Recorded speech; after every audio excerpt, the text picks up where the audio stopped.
Silence has become one of the most emotionally loaded experiences in modern life.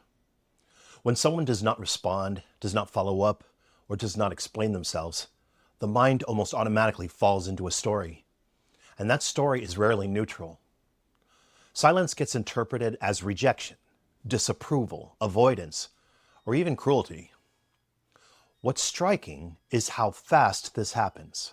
No words were spoken. No explicit action was taken.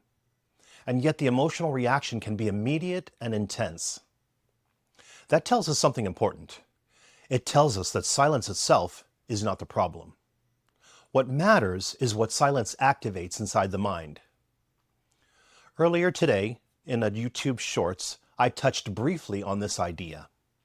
I want to slow it down here and take it seriously, because this misunderstanding shows up everywhere, in friendships and families, in work relationships, and especially in romantic ones.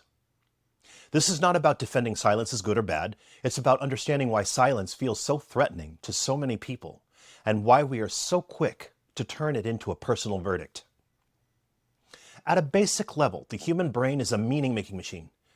It doesn't tolerate gaps very well. When information is missing, the brain doesn't simply wait patiently. It fills in the missing data. From an evolutionary standpoint, that made sense. Ambiguity used to be dangerous. If something in the environment was unclear, assuming the worst could keep you alive. A neutral explanation was less protective than a threatening one. That bias is still with us. Silence creates an interpretive vacuum. There is no clear signal, no resolution, no emotional punctuation. And the nervous system does not like that. Certainty is metabolically expensive. It takes effort to stay with not knowing. So the mind does what it's very good at doing. It constructs meaning. And because the brain is wired to scan for threat, the meaning it constructs is often negative. Silence becomes rejection. Distance becomes disapproval. Pause becomes abandonment. This process usually happens below conscious awareness.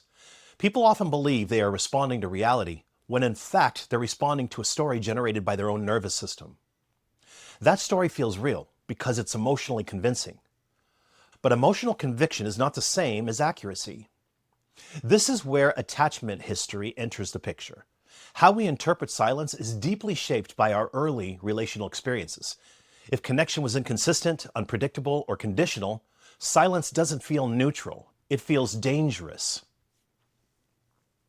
For someone with an anxious attachment history, silence often sounds like loss.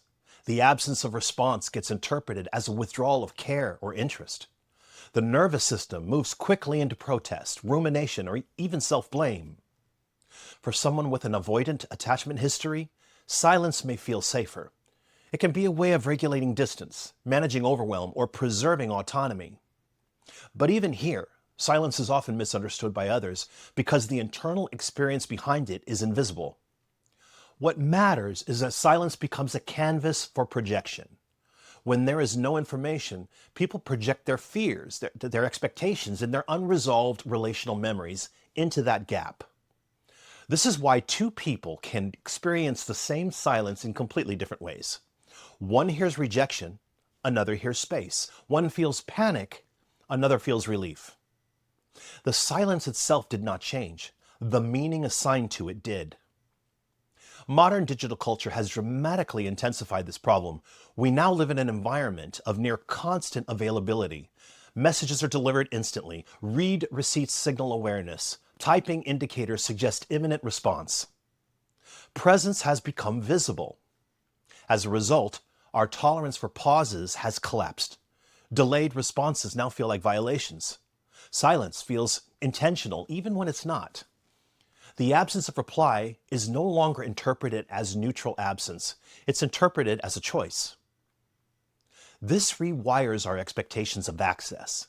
People begin to feel entitled to immediate emotional engagement. When that engagement doesn't happen, the nervous system reacts as if something has gone wrong. In earlier eras, silence had room in it. Letters took time. People were unreachable. Pauses were normal. Today, silence stands out because it contrasts with constant connectivity. This doesn't mean people are weak or unreasonable. It means the environment has trained the nervous system to expect immediacy. When immediacy disappears, the system alarms. Another crucial distinction that often gets lost is that silence is not a single behavior. It's not one thing with one meaning. Sometimes silence is regulation. Someone is calming their nervous system before responding. Sometimes silence is reflection. Someone is thinking, sorting, or trying to respond with care rather than impulse. Sometimes silence is a boundary. Someone is choosing not to engage in a dynamic that feels unproductive or unsafe. And sometimes silence is avoidance. Someone is escaping discomfort or responsibility. And sometimes silence is disengagement. Someone has emotionally stepped away. The problem is that intent cannot be inferred from absence alone. Silence does not come labeled. When people assume they know what silence means, they are often mistaking interpretation for fact.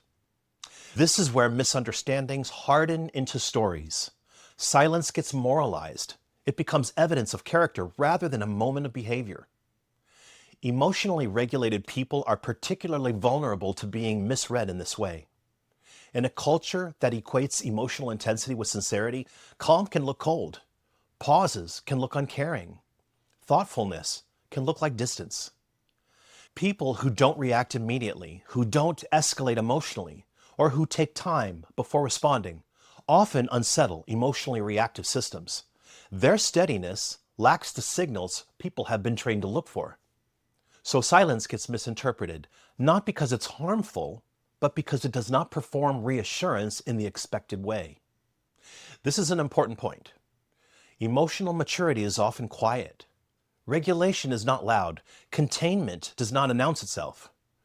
When someone is able to sit with their own feelings without externalizing them immediately, that capacity can be mistaken for indifference by those who rely on rapid emotional feedback to feel secure. None of this means silence is always appropriate or always benign. Silence can hurt. Silence can be used defensively. Silence can be a way of avoiding accountability. But the mistake is treating silence as a single moral signal rather than a complex psychological behavior. Silence is not always an answer, but it is not automatically a rejection either. Most of the distress people feel around silence does not come from what silence actually means. It comes from what silence allows the mind to imagine. Learning to tolerate silence it's not about becoming detached or indifferent. It is about developing the capacity to stay present without forcing meaning too quickly. Sometimes silence is distance. Sometimes it's space. Sometimes it's simply someone being human. And sometimes silence is not a message at all. It's simply a pause in someone else's process.